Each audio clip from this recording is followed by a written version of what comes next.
Grabe experience ko dito sa Buscalan. At hindi ko makakalimutan yung sakit ng tattoo ni Apo Wadod. Hi! And ngayon ay pupunta na kami ng Sagada. Kaya let's go!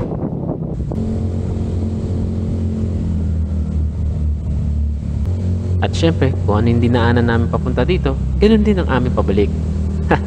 Hard tayo dyan. Sheesh! Sa mga pupunta dito, kailangan magplano. Hindi dapat pupunta lang ng on the spot lang. Kung anong araw kayo pupunta dahil katulad nito, may paparating na ulan sa dulo. Kaya kailangan na namin talaga mabilisan dahil mahirap maabutan dito ng ulan. Napakadelikado. Sa aming pagbabaybay pababa, nahinto kami bigla dahil may nakita kaming nagre-ritual sa gitna ng kalsada. Ito yung mga mamamayan dito. Hindi namin alam kung anong ibig sabihin ng ginagawa nila. Kakamanghang panoorin to mga kadili dahil ibig sabihin lamang na to, napapanatili pa rin nila ang kanilang kultura sa kabila ng ating kasalukuyang modernisasyon. Ito na nga, naabutan na kami ng ulan sa daan. Mabuti na lang nakalagpas na kami ng Buscalan. Pero delikado pa rin, kaya kailangan namin paspasan to at makarating ng bayan.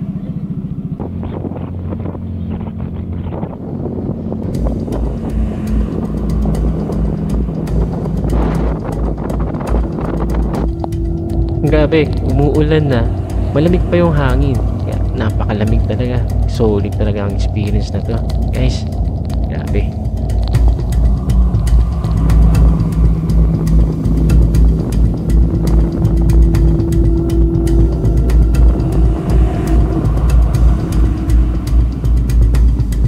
Ay, mabuti naman. Nandito na kami sa bayan, guys. Sa awan ng Diyos, wala nangyari sa aming masama. Hahanap muna kami ng makakainan dahil tanghali na. At after kumain, batche na papunta ng Sagada. Let's go! Wala na. Ito, nadali na. Saan yung aking medyas? Diba, sampay ko muna sa top box. Eto, after namin kumain, lumarga agad kami. Meron kami nakitang tunnel. Akala ko napakahaba ito, napakaliit lang pala. Ang dahilan pala nito madalas kasi ang aksidente sa kabila, napaka sharp corner. Kaya binutasan itong bundok na to para maiwasan ang anumang aksidente. Palatandaan na kapag malapit ka na sa Sagada, itong makikita mo, mahamog at maraming nakakalat na nagaling sa puno. Medyo mag-iingat kayo kasi madulas ito. Huwag niyong dadaanan. Kung maaari, daanan nyo lang kung saan dumadaan yung mga nasa harapan nyo. At sa wakas, nakarating din ng Sagada. Ganito talaga sa Sagada. Nasisitaasan ng mga puno at maya-maya sobrang mahamog dito. Napakalamig. Exciting. Woo!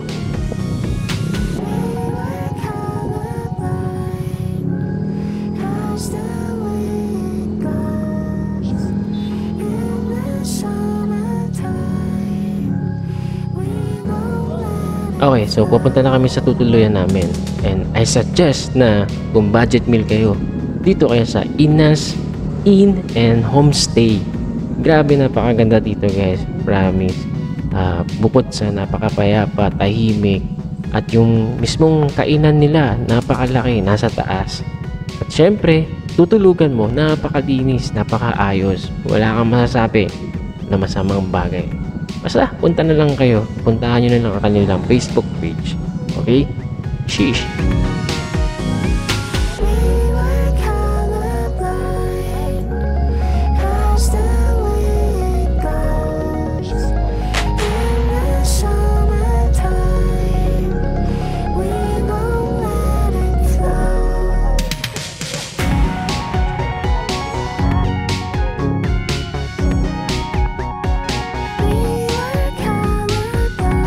Minamalas talaga. Napuno yung aking memory card. Nabura ko yung mga importanteng mga videos. Kaya ito yung mga kaganapan during nung gabi sa Sagada. Pwede doon ba sa outlet mo?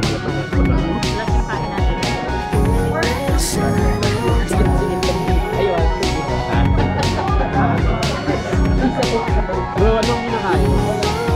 Ito, kami ngayon. Ikaw, anong kinakain? Egg and ham. Ham and egg.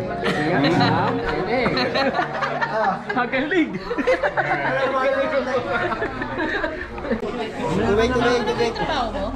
Sa sobrang lamig dito sa Sagada, mabuti na lang si hotel. May pa-bonfire. Ang saya nito. Ay, itong mga pangyayari na to ang hindi ko talaga makakalimutan, mga kadidi.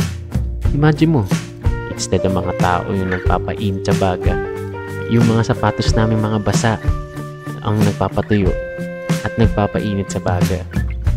Kaya sigurado to, kinabukasan, pagsuot namin ng mga sapatos, amoy kahoy ang aming mga paa. Wala na kasi kaming ibang maisip kung paano mapatuyo tong sapatos namin. Kasama talaga ito sa biyahe. Mga ganitong pangyayari, sigurado mamimiss mo. Alright, good morning mga ka-daily. Ngayong umaga, pupuntahan namin yung sikat na bahay. Yung bahay na baliktad. Sa likod nun, may magandang tanawing makikita. Kaya papaliparin natin si Lamok doon. Excited na ako. Tara, let's go! Ngayon guys, ako muna magli-lead sa grupo. Dahil nakapunta na ako noon dito. Kasama ang Blue Loopers.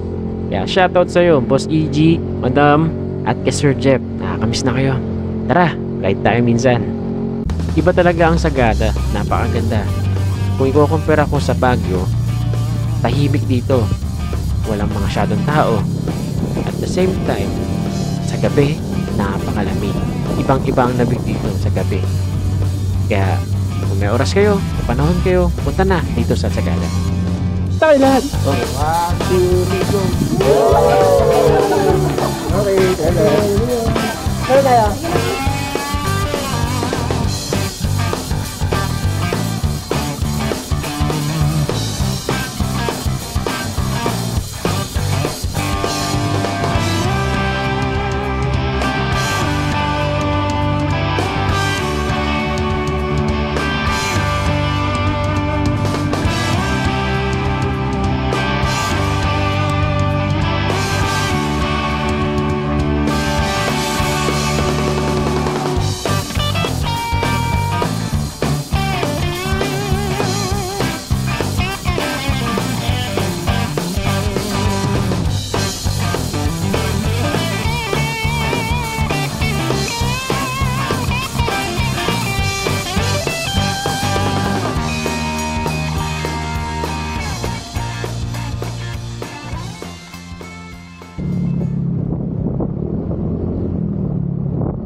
Time check is 10 AM ng umaga guys.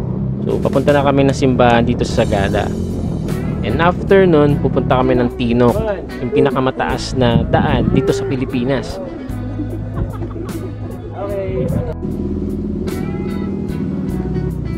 Okay, so ito na ang last destination namin. Ang pinakamataas na highway dito sa Pilipinas. Matatagpuan sa Kabayan Tinok, Kiangan Road, new highest point. Alright, so nandito na kami sa pinakamataas na kalsada sa Pilipinas.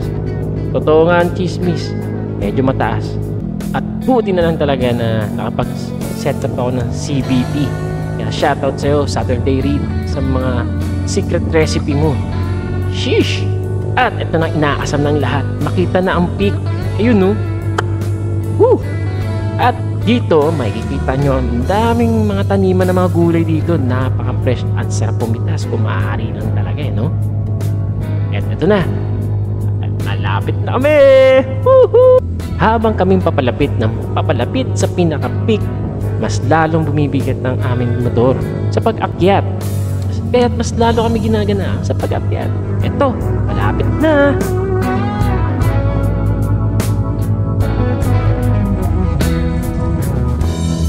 Finally, nandito na rin sa pinakamataas na kalsada dito sa Pilipinas.